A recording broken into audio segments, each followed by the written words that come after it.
Greetings, and welcome to the American Eagle Outfitters third quarter 2023 earnings conference call. At this time, all participants are in a listen-only mode. A question-and-answer session will follow the formal presentation. If anyone should require operator assistance during the conference, please press star zero on your telephone keypad. As a reminder, this conference is being recorded. I would now like to turn the call over to your host, Judy Meehan. Thank you. You may begin. Good morning, everyone.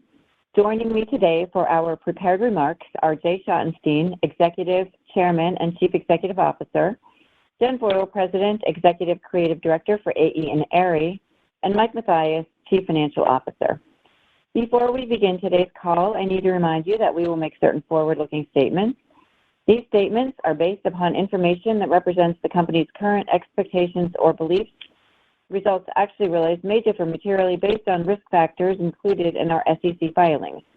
The company undertakes no obligation to publicly update or revise any forward-looking statements, whether as a result of new information, future events, or otherwise, except as required by law. Additionally, you can find our third quarter investor presentation posted on our corporate website at www.aeo-inc.com in the Investor Relations section. And now I will turn the call over to Jay. Good morning. Overall, I'm pleased with our third quarter performance.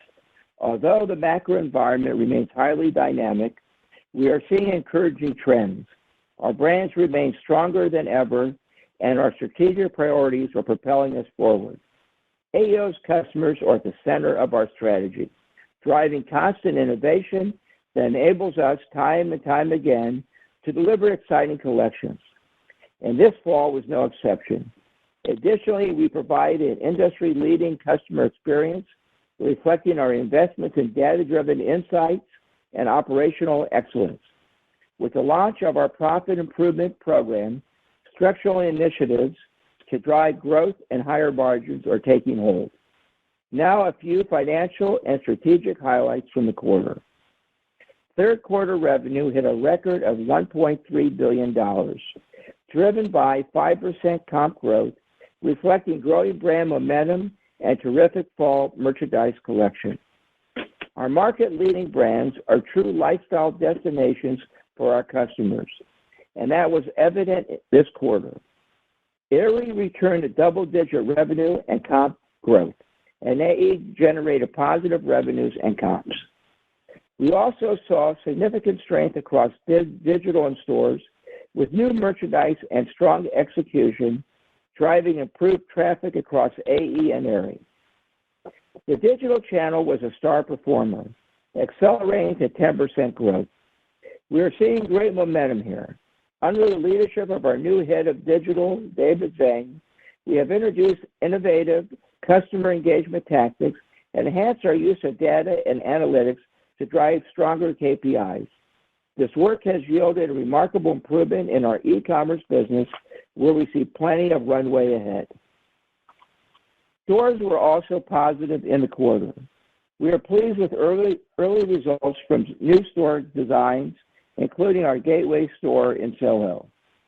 The store encompasses all of our collections across AE, Aerie, Offline, AE77, AE 24/7, and are unsubscribed seamlessly under one roof. New Aerie and Offline stores are also coming out of the gate positive to expectations. Turning to profit, we achieved our second highest third quarter gross margin and operating income in over a decade. This was only second to 2021, when stimulus fueled exceptional results across the industry. Margin expansion to last year was driven by improved markup as well as numerous structural changes aligned with our ongoing focus on profit improvement. A few highlights of this work include maintaining tight inventory and promotional discipline, changing our clearance strategy to yield higher profits, scaling Aerie and shifting the product mix into higher margin categories, modernizing our delivery network to reduce costs, and optimizing AE's real estate footprint. As we continue to drive strong demand and build momentum on this work, we are raising our full-year operating income guidance to the high end of our prior range. We now expect to be in the range of $340 to $350 million from $325 to $350 million prior. Lastly, our capital allocation priorities remain unchanged. We are committed to investing in our brands and continued growth while returning capital to shareholders. Our balance sheet is resilient and we maintain a healthy liquidity position. We ended the quarter with $241 million in cash and nearly $900 million in total liquidity with no debt. Looking ahead, we remain intently focused on advancing our long-term strategic priorities to, 1, drive consistent growth across our portfolio of brands, and 2, generate efficiencies and cost savings for improved profit flow-through. We continue to advance towards our priorities and are investing in talent, which further positions us for future success. During the quarter, as part of our COO, Michael Rappel's succession plan, we made 2 key leadership appointments. We're excited to welcome Sarah Clark, our new Chief Supply Chain Officer, who is responsible for ensuring operational excellence across our global supply chain from sourcing through distribution. And a welcome to Valerie Van Etrop, our new head of brand operations, a role we created to drive greater collaboration and synergies across AE and Aries growth and profit plans. Sarah and Valerie nicely complement our teams of experienced executives and excellent bench of division leaders and associates. There's a high level of focus and energy across the organization around our profit improvement project. We've had strong engagement from our leadership teams with great support from our board of directors. We're harnessing our innovative spirit to rethink how we operate every day, and with work streams focused on unlocking both revenue growth and efficiencies moving forward. We intend to host an investors meeting in spring of 2024, where we will unveil specifics on our go-forward strategy and provide long-term financial targets. In the near term, with incentives fully embedded in our 2023 expense base and early benefits from our profit improvement initiatives, I am confident of our ability to leverage expenses even on modest sales growth in 2024. AEO has enduring brands, robust operations, and strong talent. I am confident that with our strong foundation and new strategic direction, we have the right recipe in place to build revenue and profit from here and deliver shareholder returns. With that, I'll turn the call over to Jen. Thanks, Jay, and good morning, everyone. As Jay noted, we had a strong quarter with sequential improvement across brands and channels. Fall collections were well received, and I am proud of how the teams executed on our brand strategies. It was incredibly exciting to see American Eagle return to growth with revenue and comps of 2%. We delivered a winning assortment that showcased our incredible brand heritage and an exciting customer experience. Women's was particularly strong, where we wrote positive comps across tops and bottoms. We are seeing strong demand for fleece, tees, skirts, and newer bottoms such as twills, cargos, and wider legs. Men saw strength in tees, sweaters, twill bottoms, and shorts. AE also delivered strong operating profit growth, up 6% to last year, aligned with the strategic plan we laid out in 2021. We have made significant progress in improving the health of the AE brand over the last few years. We stepped away from low-margin sales, rationalized SKUs to eliminate unprofitable offerings, and optimized our brand's real estate footprint. As a proof point, third quarter brand profit is up 20% relative to third quarter 2019 levels, with revenue modestly down 2%. With profit restored to a healthy level, as discussed in prior quarters, we are strategically focused on growth. Early initiatives have been highly impactful, and I'm pleased to note that AE returned to growing its customer file this quarter. Casual wear is a lifestyle that continues to evolve, providing exciting new trends for us to drive and play into. We are focused on expanding our dominance in denim, leveraging our industry-leading fits and fabrics to deliver newness. At the same time, we are also making investments to better penetrate categories and occasions that are important to our customers with collections like AE 24/7 in men's activewear and AE 77, our premium capsule. We are also continuing to invest in our store fleet to improve productivity and ensure we put our best foot forward. We have seen a positive response to AE's new store design, with remodeled stores delivering significantly improved comps. Based on the success of these initial tests, we are expanding our remodel program next year to include additional stores while continuing to close and reposition low productivity locations. And we are also focused on improving inventory allocation and replenishment to better serve our customers. And lastly, we continue to leverage and innovate marketing campaigns and amplify excitement around the AE brand.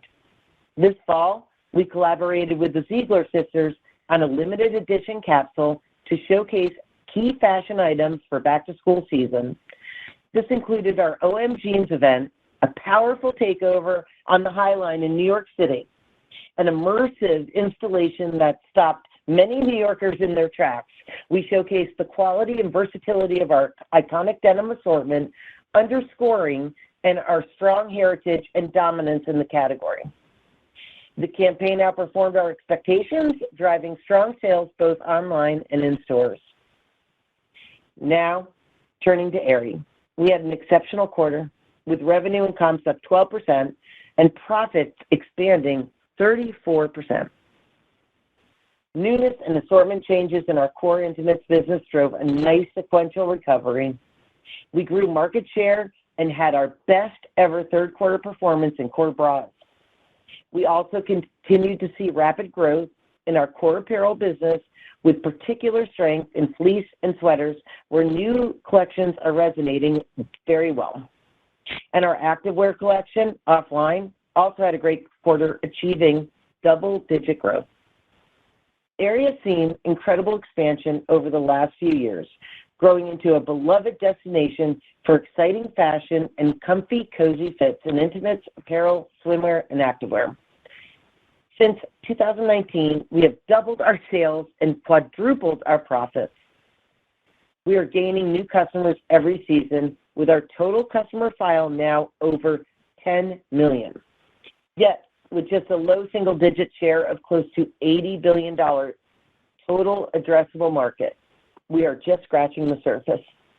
Activewear in particular provides an attractive opportunity, fueled by strong demand for athleisure. We see a unique opportunity to build share here with Offline, Aerie's vibrant and playful take on activewear, as we continue to develop the assortment. We are focused on continuing to build brand awareness as we leverage investments in our store fleet and innovative marketing strategies to grow our customer base and share of wallet. New store performance remains strong, providing a positive lift to comps as they come into the comp base. Additionally, Offline openings are exceeding plans. On the marketing side, Aerie's fall campaigns were focused on elevating the brand as the go-to for high-quality, fashionable, and comfortable intimates and apparel. We showed up across the season with an array of notable influencer talent and programs. This included a first-to-market partnership with the popular dating app Bumble, encouraging users to find their comfy match with Aerie. We also hosted the Hidden Gems Marketplace, a fun, interactive customer event in New York City that generated strong marketing KPIs. We have two of the best brands in retail. For over a decade, we have consistently ranked in the top 3 brands in the Piper Sandler Taking Stock of Teens survey. AE is the market leader in denim in the age 15 to 25 cohort, the number 2 brand across all ages, and the number 1 brand for women in particular. Aerie is one of the most exciting brand platforms in fashion, celebrating body positivity and empowering women to feel their best selves every day. It's a strategic priority to profitably grow our portfolio of brands, and I see meaningful opportunity ahead. Before I turn this call over to Mike, a big thank you to the AE and Aerie teams for their hard work in delivering a strong quarter. Our brand, category, and channel strategies are gaining momentum, which is a true testament to this talented team. And with that, I will turn the call over to Mike. Thanks, Jen. Good morning, everyone. As Jay mentioned, third quarter results mark continued progress on our strategic priorities to grow our brands and set us up for improved profit flow-through. Strong brand momentum combined with actions taken on our profit improvement initiatives resulted in improved gross margins and operating income year over year. We entered the quarter with momentum that continued into the early holiday season, fueling a strong top-line result. Consolidated revenue of $1.3 billion was up 5% to last year, and comparable sales also rose 5%. Operating income of $125 million reflected a 9.6% operating margin. Gross profit of $544 million increased $64 million, representing a gross margin of 41.8%, up 310 basis points to last year. As Jay noted, we achieved some of our highest merchandise margins on record, reflecting strong demand, lower costs, and a number of benefits from our profit improvement initiative. Inventory discipline resulted in lower markdowns as we maintained healthy promotions. With the change in our clearance model announced last quarter, we continue to sell through end-of-season merchandise at better margins. We also saw leverage on rent, reflecting our focus on strengthening fleet productivity at AE and the ramp-up of new Aerie stores, as well as delivery, distribution, and warehousing costs with efficiencies across several key metrics, including lower shipments per order and lower cost per shipment. SG&A expense of $362 million was up 16% to last year and in line with guidance. Consistent with strong business trends, roughly half of the increase was driven by incentive expense after zero accruals last year. As discussed last quarter, incentives are weighted to the back half of this year. Store payroll also increased largely due to higher wages. Depreciation was up year over year and in line with guidance provided last quarter, primarily reflecting our investment in new stores. As noted previously, we have reset incentives to reflect improving business performance. With incentives now in our base and an ongoing focus on cost efficiencies, we're well positioned to leverage our expense base on modest top-line growth next year. EPS for the third quarter of 49 cents per share. Turning to our brands, Aerie revenue and comparable sales increased 12% in the third quarter. A positive non-comp lift from new stores was offset by lower third-party sell-offs, reflecting greater inventory control and our shift to a more profitable clearance model. Aerie's operating margin of 19.3% hit an all-time high, expanding over 3 points to last year as the brand continued to scale, and we saw improved markups, lower markdowns, and early benefits from the clearance shift. American Eagle revenue and comps increased 2%, with the operating margin expanding 70 basis points to 21.5%. As we've discussed on numerous occasions, our focus over the past several years has been strengthening the profitability of the AE brand. I'm extremely pleased with the progress we've made, expanding profit margins by 400 basis points since the third quarter of 2019.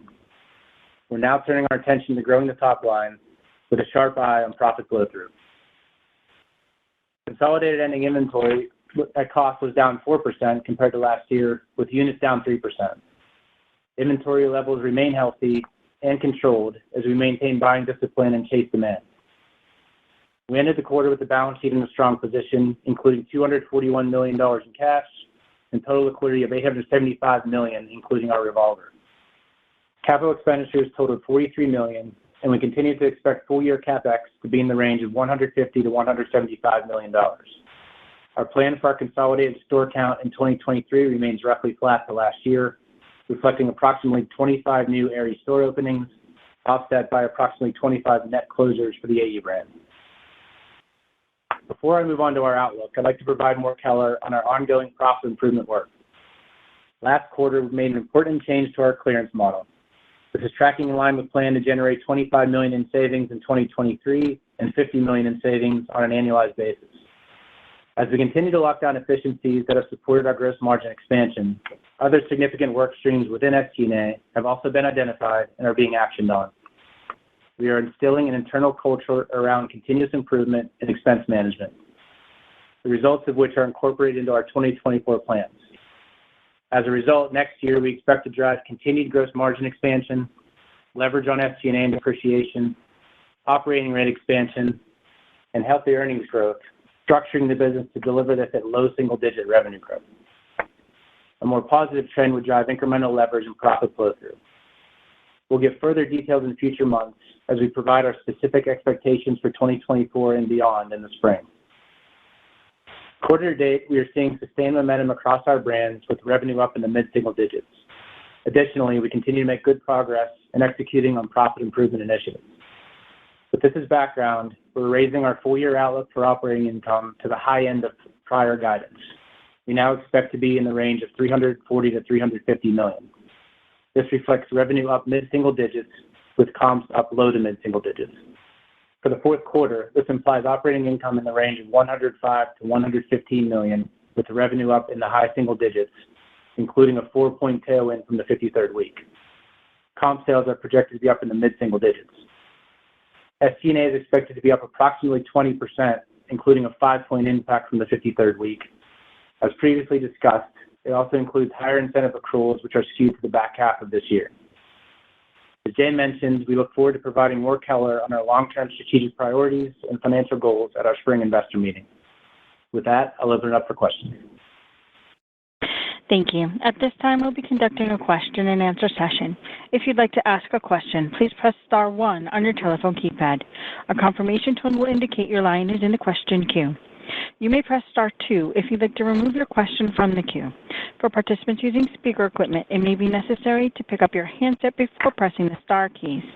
To allow for as many questions as possible, we request that you each keep to 1 question. Thank you. Our first question comes from the line of Matthew Boss with JP Morgan. Please proceed with your question. Great, thanks. So Jen, could you speak to key areas of acceleration at Aerie in the third quarter and just how you see the brand position for holiday? And on the return to growth at American Eagle this quarter, how do you view sustainability of positive comps at this concept moving forward? And then Mike, could you just elaborate on the profit improvement project and maybe the modest top line to leverage SG&A next year? Just taking a step back, how that compares to historical flow-through in the model. Sure, and happy Thanksgiving to all, by the way. Look, I'm going to take a small victory lap here. I just loved what we saw in Q3. And let me just say one thing. This team, okay, my team, Jay's team, all of our American Eagle team, they were out in stores last week. We saw almost 20 stores in basically 2.5 days. This is what my team commits to. We're in this for the long haul. That's all I can tell you. To grow year over year, day over day, quarter after quarter, you have to have a long-term strategy, and I'd like to say we're delivering on it.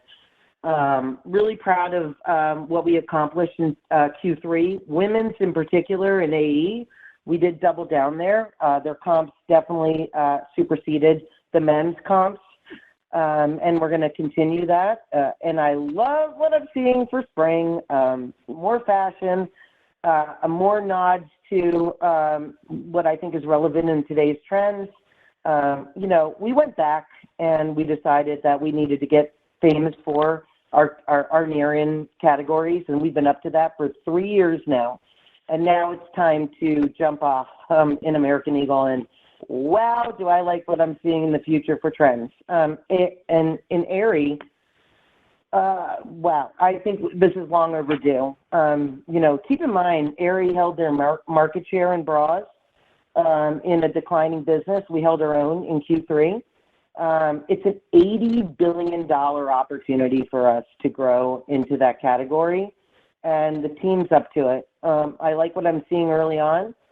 Q4, it's still, we have many weeks ahead of us, and as you know, the big week ahead, heading into what we call Green Friday, not Black. I think we're ready to go. Like I said, we were in 18 stores, almost 20, in 2.5 days, and we are ready to compete on our terms. And as Mike alluded to, we're going to talk more in the spring season when we speak to you all about our long-term growth plans. But I see it. I see what's happening here, and we're going to deliver and build this incredible brand strategy. Yeah, and Jen, like when you were in the stores, you would agree that our stores were the best we're like the best looking stores out there too. I think so. I think, the way we operate, it's one thing to grow your business. It's another thing to deliver operational excellence. That's what I have to say. Yeah, and on profit improvement work, Matt, the third quarter was another proof point on where we've had the focus, which has been expenses and margin improvement, all generating and providing that gross margin expansion. So now, for 3 quarters now, we've seen gross margin expansion. We've leveraged the expenses in gross margin. Fourth quarter, we'll do it again. As we talked about, this work is sort of a multi-year journey, and the SG&A pieces of that would take a little longer as we've looked at labor models, services, things tied to contracts, and vendors that were negotiating either reductions to current rates or looking to consolidate or move vendors. That work, we have line of sight now that we'll have into 2024, and we know what the benefits look like. So on top of the gross margin expansion that we believe that will continue next year, now we've got the opportunity to leverage SG&A at low single-digit revenue growth next year. If that would be the result, anything better than that, we'd see even higher leverage against that historical model. It's great color. Thanks, and good luck with Green Friday. Thank you. Our next question comes from the line of Paul Lejuez with Citi. Please proceed with your question. Hi, this is Kelly on for Paul. Thanks for taking your question. Could you just talk about how the clearance strategy change impacted the P&L this quarter? Was it a headwind to sales, and how much of a benefit was the gross margin at 3Q? And how do you expect that to impact 4Q and F24? From both a sales and margin perspective, and then I have a follow-up. Thank you. Yeah, I think the headwind to revenue was 1 or 2 points in the quarter, just based on the sell-off revenue not being booked, which is unprofitable. And that's the story around this improvement, this $50 million annualized benefit that will happen over a 12-month basis. Historically, we really took hits in Q2 and Q4 for the most part, selling off clearance versus clearing it ourselves now, which is what we're doing. So we'll see this benefit across a 12-month period. Lots of benefit in Q2. There's some benefit in the Q3 results. Again, most of that benefit is markdown management, inventory management in total, and then leverage of our expenses and gross margin in Q3. And then Q4, we'll see another slight benefit, but again, those other pieces are bigger than the clearance benefit. So it's a 12-month model now versus sort of Q2, Q4 sell-off model. We'll see that $50 million annualized across a 12-month period go forward. All right, and then just on the SG&A guidance for the fourth quarter, I think coming into today, we sort of had guided the SG&A up mid-teens in the fourth quarter. So I'm just trying to understand what's driving the greater growth in fourth quarter relative to your previous expectations. Is that all accrual of incentive comp, and I guess on that, I mean, you've been talking about sort of finding cost savings for a while now. Just wondering why we wouldn't be seeing more offsets. Thank you. Yeah, I think the plus 20% includes 5 points from the 53rd week. That gets you back to sort of mid-teen growth, which was similar to Q3. And yes, and half of that is based on change to the incentive accrual. So half of that mid-teens would be incentives, the other half other expenses. Again, the work we talked about on SG&A, we knew would be a longer path. There are some benefits embedded in there, but not what we're expecting now in 2024, that we've got full line of sight to some of those work streams within the work completing as we speak. The teams are embedding that into 2024. We've always said the SG&A benefits would come more next year and then even into 25. So there's some components that continue past even this coming year. So we're not, the gross margin focus is what's coming through the P&L in the back half. Really pleased with the proof point that that's providing of all the work that the teams are executing. Next year's when SG&A and depreciation leverage kick in. Just to follow up on that, so the mid-teens guidance prior did not include 53rd week? It included 53rd week, and the new guidance includes some movement in the incentive accrual between quarters. Got it. Thank you. Thank you. Our next question comes from the line of Dana Telsey with Telsey Advisory Group. Please proceed with your question. Good morning, everyone. As you think about the store remodels, and I was in the one on downtown and on Broadway on Sunday, and it was busy and it looked good with all the concepts together. How do you think of the remodels? What type of a lift are you getting, and how much of CapEx would that play into it? And when you think about the digital and store channel performance by brand this quarter, biggest differences that you saw, and how are you planning promotions for holiday in each channel? Thank you. I'll start, Mike, and then you can take over. The gateway, we're calling it the gateway. As a reminder, it's the first facade that you see as you enter Soho. And this incredibly talented team came up with, and they did some research, and thus the name, the gateway. What a place to highlight all of our brands and all the work we're up to. So I could not be more proud on that delivery. And there's more to come there, and there's learnings that I think we're going to leverage for the future. That said, as we think about the new store design, there's more out there. American Eagle has this incredible new lived-in store design, and I mentioned it in my comments. Those comps are exceeding, when I say exceeding, the average sales comp in the brand. So many learnings there, and we're going to test and scale. But we love this new design. It's so fun, and it's been a long time coming for the American Eagle brand to show up the way we deserve. So I love what I'm seeing there. As we fast forward, there's so much good in play here. The learnings that we've had over the past 3 years in American Eagle particular. We have, we've definitely rationalized this brand. We've closed stores. We've done everything, and now it's time to forge forward and get what we deserve back. And I love what I'm seeing from the teams. I just looked at spring concept and our windows and the product that's coming in, and like a good bottle of wine, it gets better with age.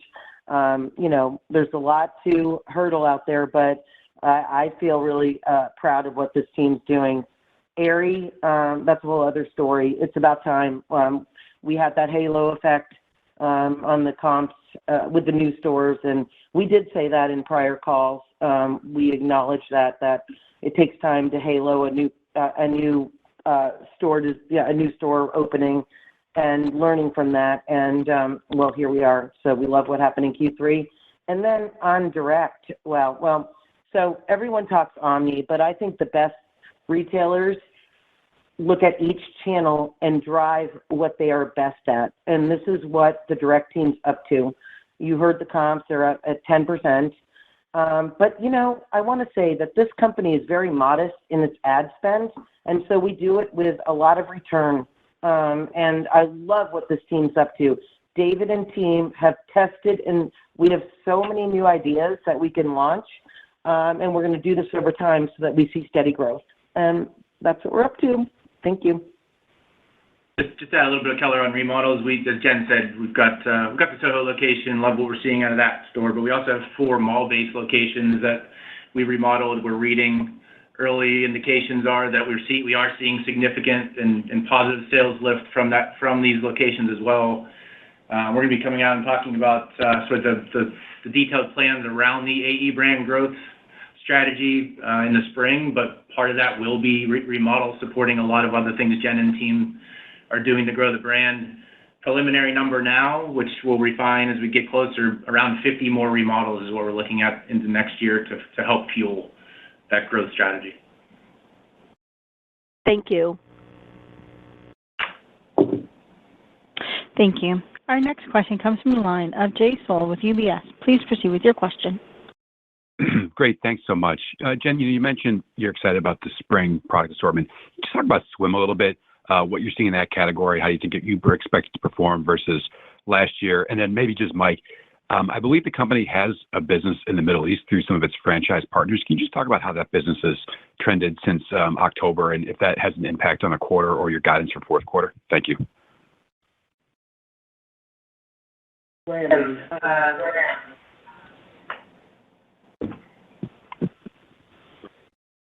Sorry, I got disconnected. Swim, interesting category for sure. Lots of learnings here. It's still a great business for us, high margin business. I would like to say that the teams have taken away how to think about the business on a more profitable growth trajectory for the future. My teams were just in Brazil, actually, coming back with what I think are the best trends out there, and we're certainly putting them into play and near in. And we're definitely doing a little bit more test and scale there. And for sure, we're looking at, what's interesting, we have American Eagle and Aerie, and we have American Eagle Women's and Aerie, which is a women's brand. And so as I think about, our opportunities as a company, we take that into play, right? We're better together. And that's what I was, as we talk about the gateway stores, you see all of our brands housed together. And guess what? We're seeing growth in both women's business, Aerie offline, both Aerie offline and then AE. So it's amazing what we can do if you just think about the business that way.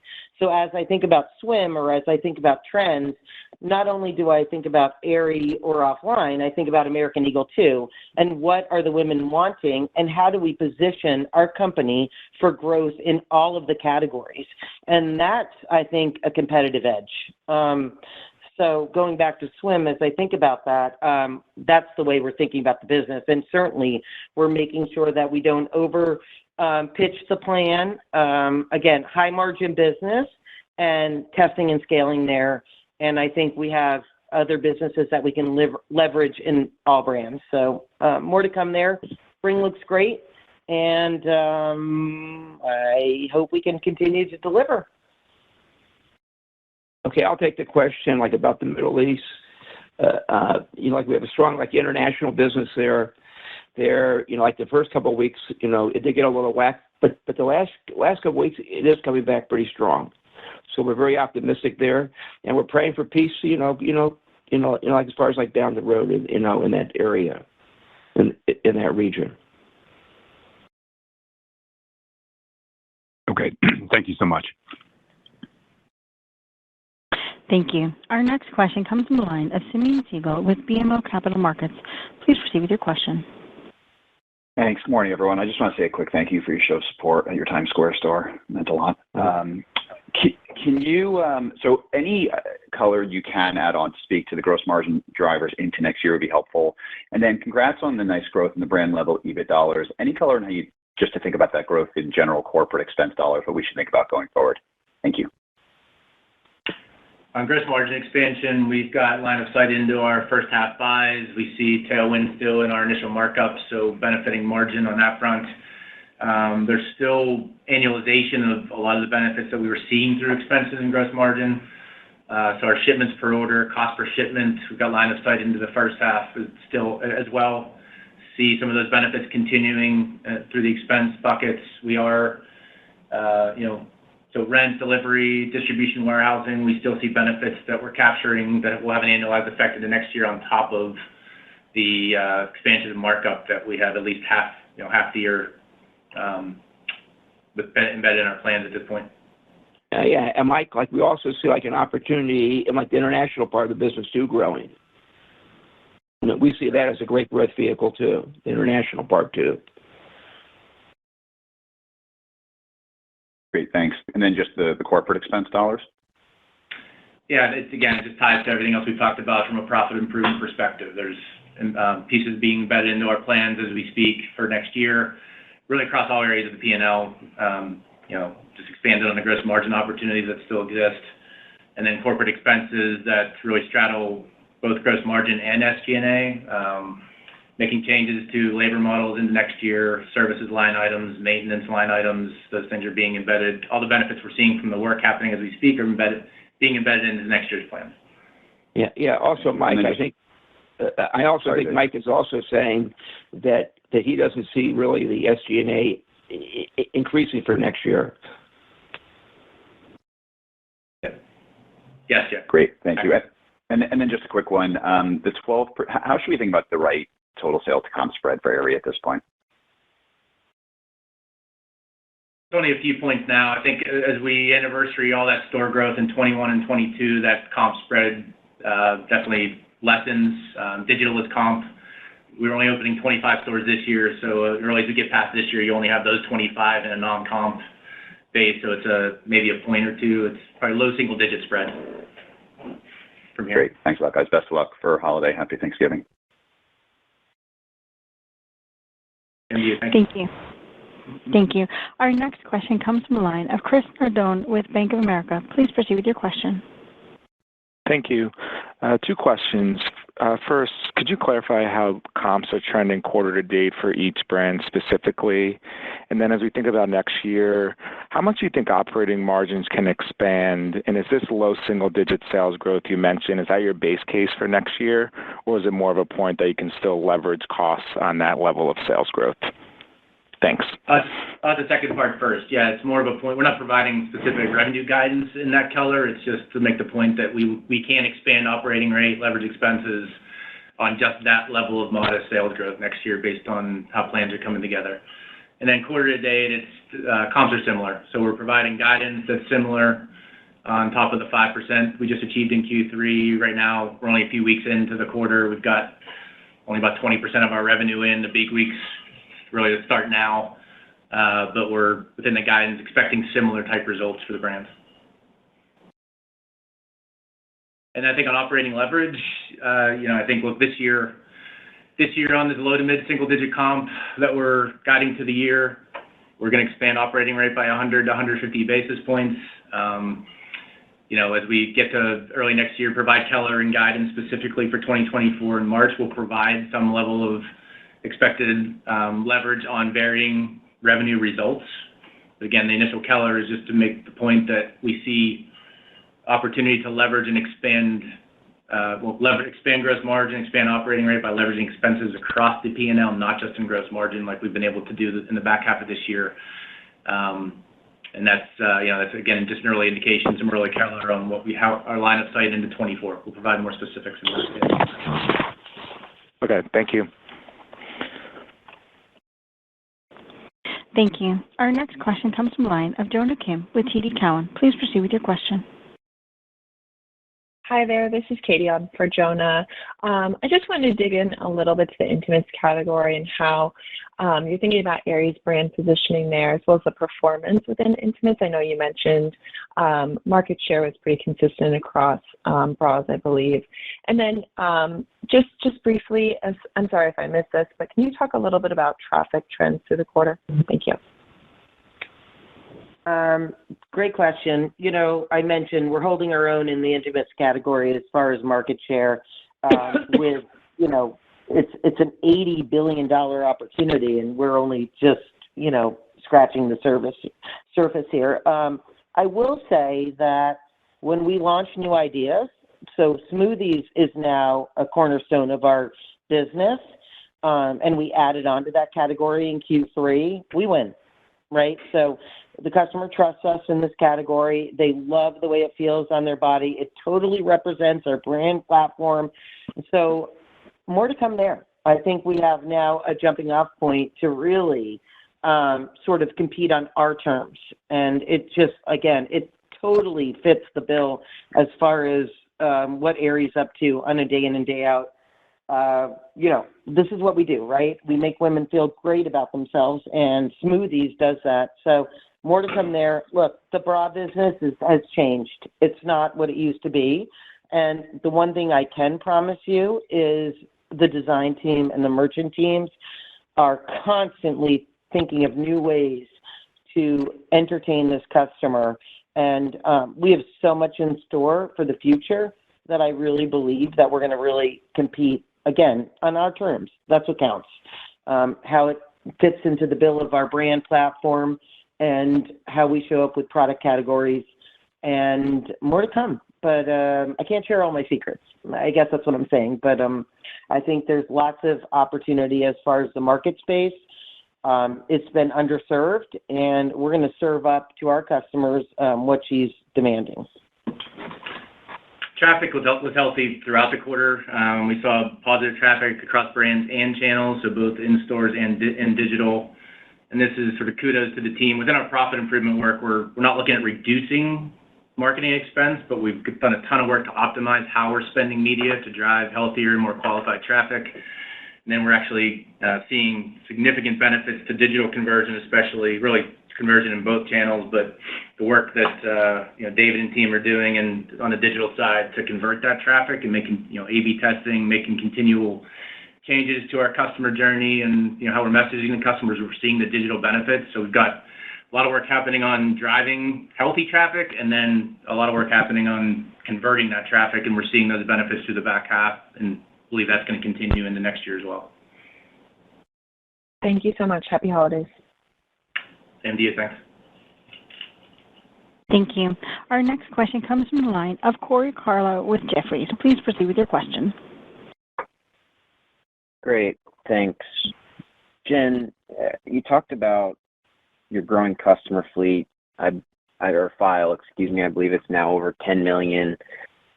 Could you maybe provide a little bit more color as to what you think the major drivers of that are? Perhaps contextualize the growth that you've seen in this customer file and how that's benefiting the overall enterprise. Sure. Let me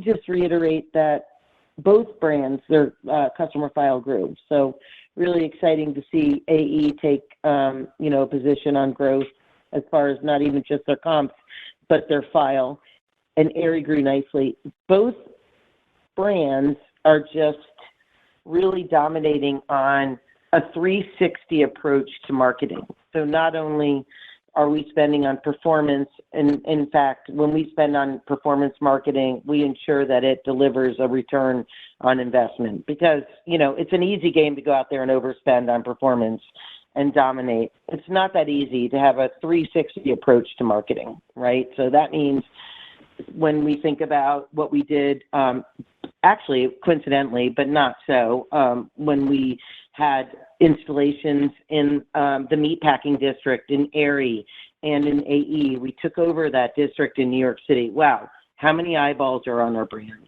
right? Between our influencers, between our store influencers, don't forget about that.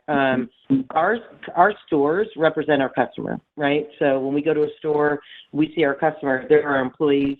And by the way, they spread the good news of our brands, and they see all the work that we're up to, right? Delivering better product, delivering innovation, delivering new store concepts. We haven't stopped. As a reminder, the Gateway, I find this just as a testament to the team. In July, we came up with this idea to put all of our brands near in together in Soho and see what it means to our company, AEO Inc. And wow, in July, we came up with the concept, and lo and behold, we have a whole new store design, brand new ideas, innovation at its max. So again, it's not just one thing when it comes to delivering sustainable long-term growth and brand power. This is what we're up to. We believe, we're next in show to the number one brand out there. I'm not going to say, but trust me, it's a big brand, and top of mind is AEO Inc. And so when we think about our brands that way, we think about the long-term growth, long-term strategies, and how we're going to be one of the most powerful brands in retail. So again, it's not about just one tactic in marketing. It's about thinking about the future and how we're going to be the best in show. Jen, the other thing I add, Jen, is with the 25 or so we're opening this year, since 21, we would have opened 150 locations. And that's obviously part of the strategy too. Customer file growth, customer acquisition, those stores are still earlier in their maturity curve. We'll be adding more stores again next year. So everything you're talking about from a marketing perspective, combined with that brick and mortar expansion for the brand, we still have opportunity to expand the store base. And it's just adding to the customer file within brands that play within a pretty sizable addressable market that we only have a small percentage of still. Got it.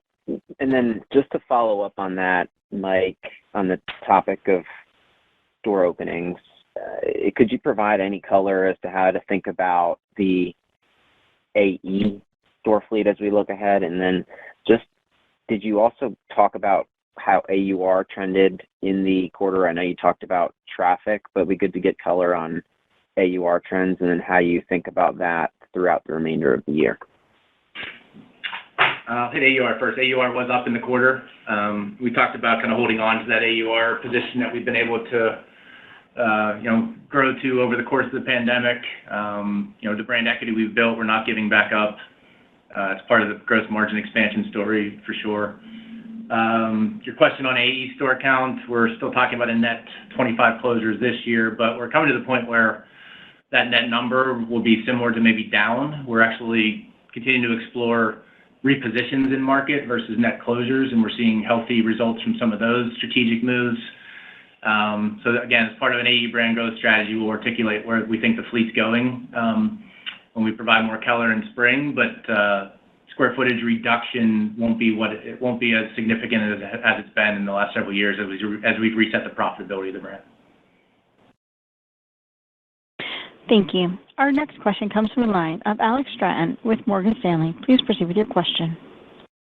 Perfect. Thanks a lot for taking the question. Maybe taking a step back, what part of the profit improvement plan has been the most impactful in your eyes so far? And then how should we think about the next leg? And then secondly, I feel like we haven't heard your latest thoughts on the Quiet Logistics business in some time. So perhaps if you could provide an update there, that would be great. Thanks a lot. Yeah, I think to date, we've been talking about this for about 9 months. We've talked about the focus being within the gross margin area, so on product margin and markdown and inventory management, but the expenses in gross margin. There was 60 basis points of leverage from those expenses in the third quarter. We've leveraged the expenses in gross margin every quarter now this year. We expect to do that going forward. So that, to this year's results, that leverage is a proof point to the work we're doing, and the fact that's where the focus has been. We're driving results there. Gives me high level of confidence in what we're now landing in our 24 plans around SG&A and depreciation to drive the same thing. Yeah. And Mike, on the Quiet part of the question, Quiet has provided us enormous benefits to our brands, and we're starting to see it flow through on the gross margins. We're starting to use it more in our sister company, Todd Snyder. We'll go onto the Quiet platform this year, and we're also seeing an opportunity to still strengthen our third party business too.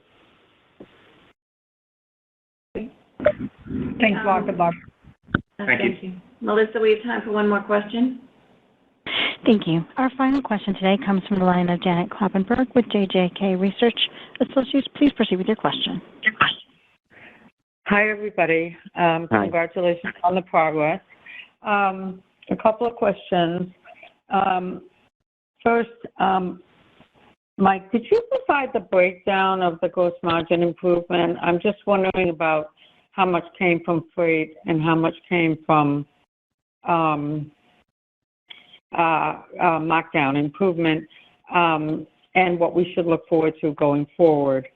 Also on SG&A, I know you said you'd leverage next year, which is terrific, but when I look at the SG&A increases in the first half of this year, they were mid-single digit. So should we expect first half next year to have higher bonus accrual? I'm unsure there.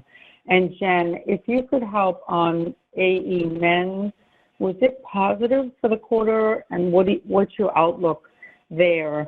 And maybe just talk a little bit about the legging business, because I know that's a very high margin business for you at Aerie. Thank you. On the gross margin components, we saw really benefits across the board. Product margin benefits, markdown rate management, so some lower markdowns as well, and then leverage of expenses through gross margin. So it was all three components. On SG&A next year, yeah, I think the growth in the first half was mid-single. Our plans were embedding in the 24 with, we talked about 80% of our SG&A spending compensation line items, advertising services, some maintenance areas. There's changes coming that would not have been embedded in anything this year. So we're making changes to all those components in our 24 plans. To your point, we may have a little bit of a quarterly flow on incentive comp versus this back half weighting that we're absorbing now, but we can provide more color to exactly how the quarters will look once we get to, more specific guidance in March. Thank you. And then, for sure, men's was softer than women's, but we saw that coming. As we entered into Q3, we definitely doubled down on the women's side of the business in American Eagle, and certainly we reaped the results of that. The comps are definitely more significant in women's versus men's. Again, that does not mean that we don't have opportunity in men's. In fact, we see that as some low-hanging fruit as we get into the back half of, this year right now, Q4, and as we head into Q1, Q2. So we've been working hard at it. I definitely see men's as an opportunity to be a little bit more productive. I think in the past, maybe we were a little bit over-assorted there, and we definitely can have a little bit more productive SKUs as we continue to double down on the women's business. Leggings, I don't know if I should call that my middle name. That business is never going to go away. I think we have a cornerstone as far as innovation there. If anyone hasn't tried our leggings, you must try our leggings. The Aerie Real, they are incredible. The Real Me leggings, they sit at one of the number one SKUs in our entire company. And it's because of the outstanding design and the comfortability. And again, everything has to move back to what your brand stands for. And Real Me is what Aerie stands for. So there's so much more good stuff happening in offline. In fact, we had a rallying cry this week on really what offline means to the Aerie brand or on its own. Wow, you should see in the same mall, we're getting great comps in offline and in Aerie at the same time. They like what they're seeing. And keep in mind, we still have some crossover categories in both stores in the same mall. So that would tell me that as we continue to test growth for Aerie, there's some more opportunity for both brands in the future. So again, leggings, they're not stopping. I don't know what anyone's ever going to say about that business. And what I love about this, I'm going to finalize with this, is the denim business and women's in particular. We're seeing some really great reads early on. And so what I'm saying is we can do both. She can wear things inside. She can go to her gym class in leggings, and then she can go out in our denim. And that's what we're up to. Mm-hmm. Thanks. Thank you. That concludes our question and answer session. I'll turn the floor back to Mr. Schottenstein for any final comments. Okay, thank you, operator, and thank you for all joining like the call this morning. I hope this is clear in our third quarter results. We're seeing momentum build across our growth and profit improvement initiatives. This is a strong testament that our strategies are working. Like Jen was saying, we're here to build enduring brands, whether it be AE, Aerie, Offline, and Todd Snyder. We're focused also on driving consistent profit growth and return to our shareholders. Thank you for your interest and investment in the company, and we look forward to updating you in the coming year. Thank you. And, okay, thank you. Sorry. Thank you. This concludes today's